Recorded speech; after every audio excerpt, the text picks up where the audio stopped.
പ്രസിദ്ധ തീർത്ഥാടന കേന്ദ്രമായ അരുവിത്തുറ സെന്റ് ജോർജ് ഫൊറോന ദേവാലയത്തിൽ വിശുദ്ധ ഗിവർഗീസ് സഹദായുടെ തിരുനാൾ ആഘോഷം ഏപ്രിൽ 15 മുതൽ മെയ് 3 വരെ നടക്കും. ഏപ്രിൽ 22 വൈകിട്ട് 4-ന് വിശുദ്ധ കുർബാനയ്ക്ക് ശേഷം കൊടിയേറ്റ് നടക്കും. വികാരി ഫാദർ സെബാസ്റ്റ്യൻ വെട്ടുകല്ലിൽ കൊടിയേറ്റ് കർമ്മം നിർവഹിക്കും. 6 മണിക്ക് പുറത്തു നമസ്കാരം, 6:30-ന് 101 പൊൻകുരിശുകളുമായി പ്രദക്ഷിണം, 9-ന് സുവിശേഷ കീർത്തനം എന്നിവ നടക്കും. ഏപ്രിൽ 23-ന് രാവിലെ 5:30-ന് തിരുസ്വരൂപ പ്രതിഷ്ഠ, 10-ന് പാലാ രൂപതാധ്യക്ഷന്മാർ ജോസഫ് കല്ലറങ്ങാട്ട് സുറിയാനി കുർബാന അർപ്പിച്ച് സന്ദേശം നൽകും. തുടർന്ന് 12-നും 1:30-നും 2:45-നും വിശുദ്ധ കുർബാന, 4:30-ന് സീറോ മലബാർ സഭ കൂരിയ മെത്രാൻമാർ സെബാസ്റ്റ്യൻ വാണിയപ്പുരയ്ക്കൽ വിശുദ്ധ കുർബാന അർപ്പിക്കും. തുടർന്ന് തിരുനാൾ പ്രദക്ഷിണം നടക്കും.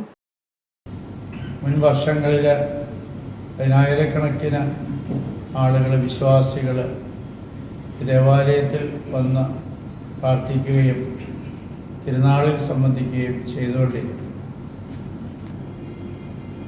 അവർക്ക് വേണ്ടിയിട്ടുള്ള, വരുന്നവർക്ക് വേണ്ടിയിട്ടുള്ള ഒരുക്കങ്ങളും പൂർത്തിയാക്കിക്കൊണ്ട് ഇരിക്കുകയാണ്. ഈ വർഷം പ്രധാന തിരുനാൾ ദിനങ്ങളായ ഏപ്രിൽ 22 മുതൽ 25 വരെയുള്ള ദിവസങ്ങൾ, ഈ ദിവസങ്ങളിൽ തിരുനാളിൻ്റെ പ്രധാന ദിനങ്ങളാണ്. തിരുക്കർമ്മങ്ങൾ ഏറെ നമ്മൾ ഈ ദിവസങ്ങളിൽ നമ്മൾ നടത്തുന്നുമുണ്ട്.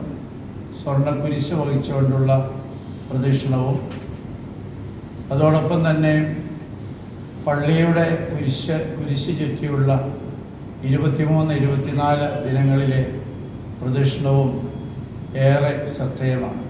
പ്രധാന തിരുനാൾ ദിനമായ ഏപ്രിൽ 24-ന് രാവിലെ 10:30-ന് സീറോ മലബാർ സഭ ആർച്ച് ബിഷപ്പ് എമരിറ്റസ് കർദിനാൾമാർ ജോർജ് ആലഞ്ചേരിയുടെ മുഖ്യ കാർമ്മികത്വത്തിൽ തിരുനാൾ റാസ, 12:30-ന് പ്രദക്ഷിണം എന്നിവ നടക്കും. രാവിലെ 5:30-നും 6:45-നും 8-നും ഉച്ചകഴിഞ്ഞ് 3-നും 4:15-നും 5:30-നും 6:45-നും വിശുദ്ധ കുർബാന, നൊവേന എന്നിവ നടക്കും. ഏപ്രിൽ 26 മുതൽ 30 വരെ രാവിലെ 5:30-നും 6:30-നും 7:30-നും വൈകിട്ട് 7-നും വിശുദ്ധ കുർബാന നടക്കും. മെയ് 1-ന് 8-ാമിടവും മെയ് 2-ന് മരിച്ചവരുടെ ഓർമ്മ ദിനാചരണവും നടക്കും.